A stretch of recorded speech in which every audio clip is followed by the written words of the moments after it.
All right, let's jump right into it. Today, I want you to imagine, just for a second, that I am history itself, stepping up to the might to finally set the record straight. I mean, for way too long, I've watched Hollywood completely butcher my greatest, most fascinating stories. You think you know pirates? You think you know the Caribbean? Well, prepare to have your illusions completely shattered.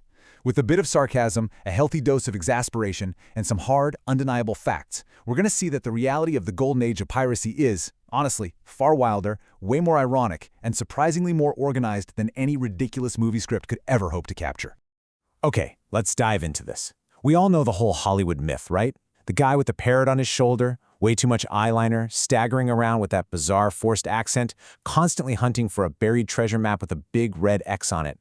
But here's the reality check, and it is a massive one. The most feared men on the sea, the absolute undisputed terrors of the Caribbean, didn't start out as flamboyant criminal masterminds. Actually, get this, they started out as humble, starving, displaced barbecue cooks. Yep, you heard me right, meat smokers. Let's look at how the greediest empires on Earth accidentally created their own absolute worst nightmare. To really wrap our heads around this, we have to look at the massive geopolitical mess of that era. So the Spanish superpower was just dragging unimaginable wealth out of the Americas. And naturally, the French, English, and Dutch, well, they wanted a piece of that pie.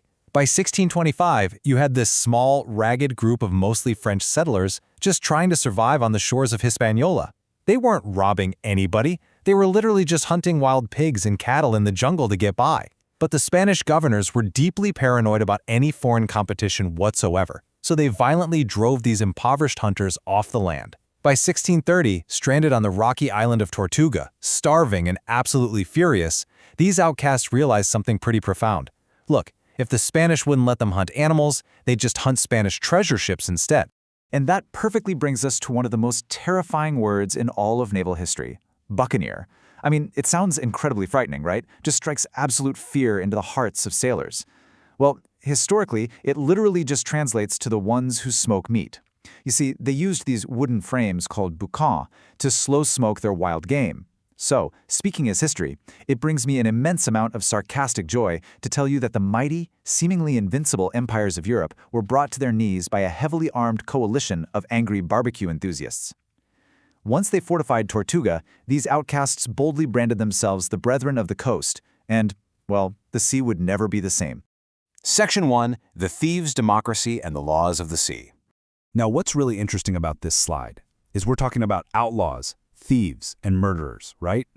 Well, prepare to be amazed, because these lawless outcasts actually built a society far fairer, more just, and exponentially more democratic than the tyrannical European empires that were hunting them down. Before every single raid, they drew up a strict code of conduct called the Articles. In a time when European kings ruled by absolute, unquestioned divine right, these pirates were running a highly functional democracy. They literally voted for their captain. If the captain was being cowardly or just unpopular, they simply held a vote and kicked him out.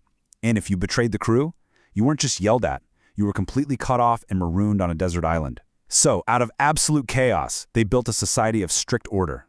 They even went so far as to invent a fair wage system. I mean, think about the massive royal navies at the time. The king and the elite officers hoarded practically everything, right? While the ordinary sailors literally starved, suffered from scurvy, and died for absolute pennies. But on a pirate ship, plunder was distributed mathematically and equitably based on rank and your vital skills. Sure, the captain got the largest share, but the vital workers like the ship's surgeon or the master carpenter got the second largest, and the ordinary crew actually got a guaranteed rightful cut. There was absolutely zero royal exploitation here. You fought the battles, you did the work, you got paid fairly. Because of this incredibly fair egalitarian system, something genuinely unprecedented in global history happened. 1 in 3. Of the estimated 5,000 pirates actively operating in the Caribbean during the Pirate Republic era, nearly 1 in 3 were of African heritage. Escaped slaves and black sailors were instantly drawn to the freedom of these pirate ships. Away from the horrific, dehumanizing brutality of colonial plantation slavery, they found a rare sanctuary. A place where they could vote on ship matters, fight side by side with Europeans, and earn an exactly equal share of the wealth. This quote here from pirate captain Bartholomew Roberts perfectly captures their collective mindset. Just read that. "A merry life and a short one shall be my motto." Just think about how incredibly toxic, brutal, and utterly hopeless the work environment in the European merchant and naval fleets must have been. For sailors to look at piracy, a career where you are actively hunted by the world's most powerful militaries and almost guaranteed to end up with a noose around your neck, and say, yeah, honestly, that's a much better career move. They gladly, willingly chose a short, merry life of freedom and decent pay over a long, miserable life of complete servitude. Section 2. Port Royal, the earthquake that swallowed Sin City. Now, human nature being exactly what it is, all that sudden massive wealth didn't exactly lead to a peaceful utopian paradise of scholars. It led to Port Royal in Jamaica. The sheer volume of wealth flowing into this single port was staggering, like almost beyond comprehension. But instead of building lasting infrastructure or, hospitals or helping the poor, these newly rich pirates squandered massive fortunes practically overnight on fleeting worldly desires. History shows us spectacular, almost tragic displays of arrogance. Men would literally throw thousands of pieces of eight into the dirt streets just to show off. They'd buy up entire lavish properties only to destroy them in fits of chaotic vanity. It was just a completely unchecked monument to extreme greed and blinding arrogance. And this brilliantly illustrates how quickly things can change and how the earth can reclaim what is unjustly taken. On June 6, 1692, Port Royal was a booming, immensely wealthy pirate hub boasting 6,500 residents. The very next day, the morning of June 7th, a massive, catastrophic earthquake struck. It destroyed much of the town, quite literally sinking their towering vanity, their fortresses, and all that stolen gold beneath the crashing waves in a matter of minutes. Port Royal was swallowed almost whole, transitioning from a seemingly untouchable pirate haven into a haunted naval base where future pirates would ultimately be executed. Section 3. The Pirate Republic and the Final Collapse. Let's move to and see how this builds in the early 1700s. A new generation of out-of-work privateers took over Nassau in the Bahamas, forming what became known as the Pirate Republic. But look, the great empires simply weren't going to tolerate this massive interruption to their highly lucrative global trade networks forever. So, in 1718, King George I sent Governor Woodes Rogers to violently blockade Nassau. And Rogers arrived with a brilliantly cunning strategy. He didn't just try to fight them all head-on. No, he divided them. He issued royal pardons, and then he actually paid former pirates, men like Republic founder Benjamin Hornigold, to hunt down their own closest friends, including infamous captains like Charles Vane and Blackbeard.